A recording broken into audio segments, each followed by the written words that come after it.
नमस्कार, मैं हूं ललिता चक्रधारी और आप देख रहे हैं न्यूज प्लस 21। चलिए डालते हैं एक नजर सुबह की ताजा खबरों पर। छत्तीसगढ़ में गोबर से बनेगा प्राकृतिक पेंट। मुख्यमंत्री भूपेश बघेल की मौजूदगी में आज होगा एमओयू। एमएसपी पर किसान संगठनों की अहम बैठक आज 29 नवंबर को संसद तक निकालेंगे ट्रैक्टर मार्च। राजस्थान में नए मंत्री शपथ लेंगे। इससे पहले 2 बजे पार्टी ऑफिस में होगी मीटिंग। पीएम नरेंद्र मोदी ने लखनऊ में डीजी कॉन्फ्रेंस में पुलिस अधिकारियों को संबोधित किया। साइबर क्राइम और नक्सलवाद पर हुआ प्रेजेंटेशन।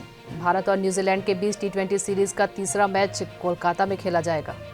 आईएनएस विशाखापट्टनम नौसेना में शामिल होगा stealth guided missile destroyer. Andhra Pradesh में भारी बारिश का असर। दक्षिण मध्य रेलवे ने 60 ट्रेनें रद्द की। पश्चिम बंगाल के दक्षिण 24 परगना में तृणमूल नेता की गोली मारकर हत्या। मामले में एक को हिरासत में लिया गया।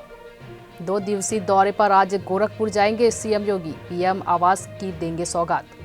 राजस्थान के राज्यपाल कलराज मिश्र बोले, दोबारा बनेगा कृषि कानून, फिलहाल के लिए लिया है वापस। ऐसी ही तमाम जानकारी से लगातार अपडेट रहने के लिए हमारे चैनल को लाइक और सब्सक्राइब करना ना भूलिए और नोटिफिकेशन के लिए बेल आइकन को जरूर दबाएं। देखते रहिए न्यूज प्लस 21, आपके हक की बात।